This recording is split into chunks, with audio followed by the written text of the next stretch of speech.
Hello, class Joshua. How are you this morning? Teacher, hope you're fine. Okay, now we want to start our lesson. Before our start, let's pray. Lord Jesus, we say thank you for your blessing, for your kindness. Now we want to start our lesson. Please bless us so that we can understand to our lesson. Thank you, Jesus. Thank you, Lord. In the name of Jesus Christ, we pray to you. Amin. Tentu ayat Alkitabnya adalah dari Amsal 22 ayat 24. Kemudian 1 Korintus 9 ayat 25. Kemudian Lukas 6 ayat 29. Oke, kita masuk dalam tujuan pembelajaran kita. Apa sih tujuannya? Yang pertama, tujuannya supaya kita mengerti ternyata dalam mengendalikan diri sangat penting sekali, khususnya dalam kehidupan kita. Kemudian yang kedua, supaya kita belajar untuk mengendalikan diri. Nah, kita akan melihat itu seandainya di antara kita ada yang membuli kita, mengolok-olok kita, atau meremehkan kita. Nah, tentunya kebanyakan dari antara kita pasti membalas, ya. Padahal jelas kalau kita membalas dengan kejahatan bukanlah solusi, ya. Dalam firman Tuhan, dalam Roma 12 ayat 21 sangat jelas dikatakan, saya kalahkanlah kejahatan dengan kebaikan. Artinya tidak pernah diajarkan untuk membalas kejahatan dengan kejahatan, justru kita membalas kejahatan dengan kebaikan, ya. Karena dengan cara demikian tentu ini bisa membuat suasana jadi nyaman, damai, begitu ya. Oke, kita masuk dalam definisi pengendalian diri. Nah, tentu kalau dalam Alkitab pengendalian diri ini tertulis dalam Galatia, ya, 5 ayat 21 sampai 23, ya. Ini biasanya merupakan buah roh yang terakhir. Tapi meskipun ditempatkan sebagian terakhir, ini sangat penting, ya. Dan ini juga sulit dilakukan. Kenapa? Karena kadang-kadang kurangnya kesadaran dalam diri kita, ya. Padahal sebenarnya pengendalian diri ini sangat penting, diperlukan. Untuk apa? Tentu untuk menjalin hubungan dengan orang-orang yang ada di sekitar kita. Baik, kita akan melihat apa sih arti dari pengendalian diri. Tentu di sini dikatakan menahan diri dalam segala aspek kehidupan. Kemudian kalau dalam bahasa umum, mengendalikan diri adalah tindakan menahan diri untuk tidak melakukan perbuatan-perbuatan yang akan merugikan dirinya pada masa kini maupun pada masa yang akan datang. Artinya berarti mengendalikan diri sangat penting supaya tidak merugikan diri kita sekarang dan yang akan datang, gitu ya. Ya, kita akan melihat dalam contoh tokoh Alkitab. Nah, di sini dikatakan ada beberapa contoh Alkitab yang mampu mengendalikan diri dan yang tidak mampu, ya. Dalam Perjanjian Lama tentunya, ya, Perjanjian Lama mampu mengendalikan diri, yaitu yang pertama Nuh. Kenapa dikatakan Nuh bisa mengendalikan diri? Tentu karena dia bisa sikapnya dalam hal senantiasa taat, ya, taat dalam perintah Tuhan. Tuhan telah memerintahkan kepada dia untuk membuat bahtera. Tentu membuat bahtera tidak gampang, banyak sekali tantangan-tantangan yang dihadapi, ya, karena ukurannya, karena syarat-syaratnya, banyak sekali peraturan-peraturan yang dia harus lakukan. Tapi dia lakukan dengan taat, ya, sehingga apa? Sehingga Nuh beserta keluarganya selamat dari air bah. Tapi orang-orang yang mengejek dia tentunya tidak selamat, ya.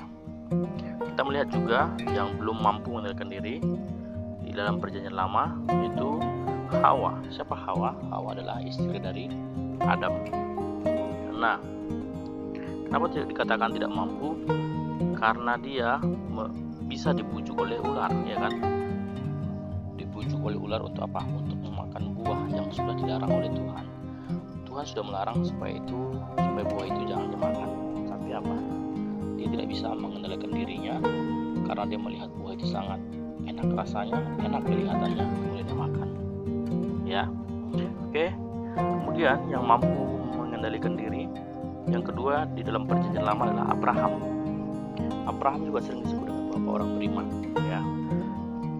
Bagaimana? Kenapa bisa? Karena dia senantiasa taat kepada Allah dan selalu memprioritaskan Tuhan, begitu ya. Kemudian kita lihat dari tindakannya, tingkah lakunya, bahkan dia rela ingin mengorbankan anaknya ketika Allah meminta anaknya untuk dikorbankan. Ya, begitu.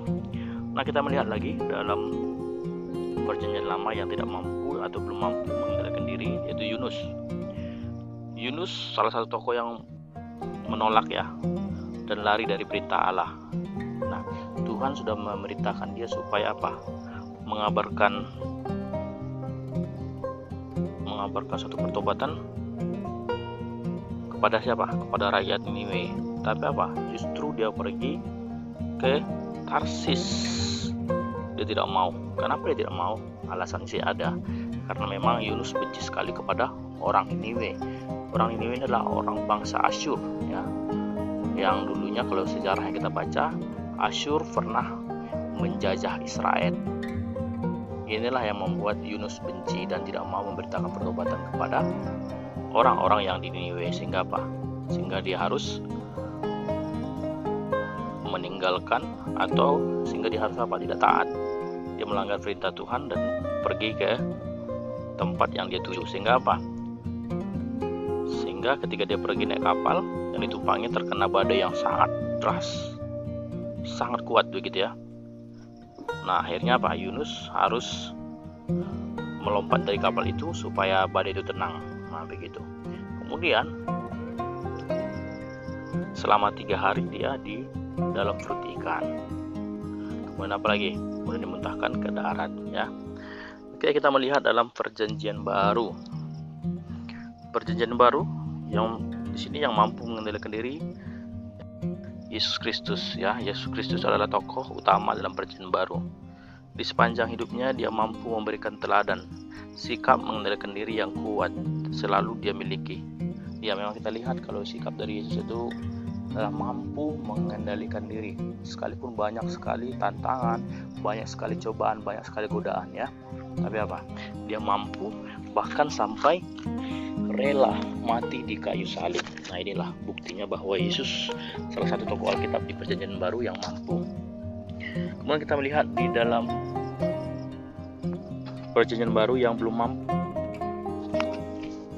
Ya, kita melihat Judas Iskariot atau Yudas Iskariot. Nah, ini adalah murid yang terakhir. Kemudian dia dipercayakan untuk menjadi bendahara pada waktu itu. Namun kita melihat Yudas Iskariot memiliki sikap yang tidak baik. Kalau kita lihat dalam filmnya, bahkan dalam Alkitab ini kita baca ya, dia rela menjual Yesus. Padahal Yesus itu adalah gurunya sendiri. Dia rela demi apa? Demi uang. Demi uang dia rela menjual Yesus. Nah, kita melihat dia tidak mampu mengendalikan diri. Kemudian setelah menjual, dia juga kecewa. Sampai apa? Mengalami kecewa kemudian dibunuh diri. Nah, ending hidupnya sangat tragis ya. Kemudian kita melihat dalam perjanjian baru yang mampu mengendalikan diri, yaitu Timotius. Kita tahu Timotius ya. Timotius itu adalah anak dari Eunike dan cucu Lois. Kemudian ini adalah anak rohani dari Rasul Paulus. Nah, sekalipun dia masih muda, dia senantiasa takut akan Tuhan. Kemudian dia bisa mengendalikan diri yang kuat dalam menghadapi kesulitan yang pada masanya, ya. Kemudian apa? Sekalipun banyak sekali tantangan, karena tidak mudah seorang muda untuk menjadi teladan ya, menjadi contoh begitu. Tapi dia lakukan itu, dia taat. Sehingga apa? Dia bisa mewartakan Injil. Kemudian kita lihat yang belum bisa mampu pada waktu itu mengendalikan diri adalah Simon Petrus. Kenapa dikatakan dia masuk dalam kategori tidak mampu mengendalikan diri? Karena kita tahu ya, dia waktu itu berkobar-kobar mengatakan kemana Yesus pergi dia akan ikut. Tapi apa? Ketika Yesus ditangkap dan dia melihat dari kejauhan, ada yang menanya dia, seorang hamba perempuan, ya kan? ditanya Simon ini, kamu temannya Yesus kan, begitu? Tidak, begitu. Si Simon menyangkal sampai berapa kali? 3 kali. Nah, kalau di sini kita lihat berarti Simon juga belum bisa mengendalikan diri. Baik, kita masuk dalam contoh sikap mengendalikan diri dalam kehidupan sehari-hari. Apa itu? Kita lihat dalam lingkungan keluarga. Pertama, tentu mengikuti ibadah keluarga secara rutin meskipun ada tayangan televisi atau tayangan TV yang bagus ya. Kemudian menyisihkan uang saku untuk persembahan sebagai ucapan syukur. Yang ketiga, menyayangi saudara sebagai wujud syukur bahwa Allah juga telah menyayangi kita. Kemudian kita melihat di sekolah, bagaimana jujur ketika mengerjakan ulangan, ya tidak mencontek. Selanjutnya, mengikuti persekutuan dengan ketulusan hati meskipun banyak teman yang mengajak membolos ya. Tapi tidak percaya, anak-anak basic tidak ada begitu ya. Kemudian mengampuni dan mendoakan teman yang telah menyakiti hati kita, ya kita doakan, kita ampuni, karena kenapa? Kita saudara di dalam Tuhan. Nah, sekarang sudahkah kita melakukan ini? Sudahkah kita mengendalikan diri? Memang tidak gampang, tapi kita harus minta Tuhan memimpin kita supaya apa? Supaya kita bisa mengendalikan diri. Nah, mari kita melatih diri kita supaya bisa mengendalikan diri ya. Bagaimana caranya? Caranya tentu kita berdoa. Kemudian kita tidak membalas hal yang buruk yang dilakukan orang lain kepada kita, tapi kita harus senantiasa mengampuni dan mendoakan.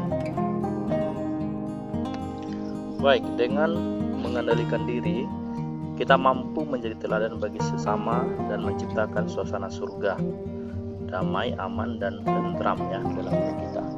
Oke, baiklah, sampai di sini mungkin menjadi penjelasan PJR.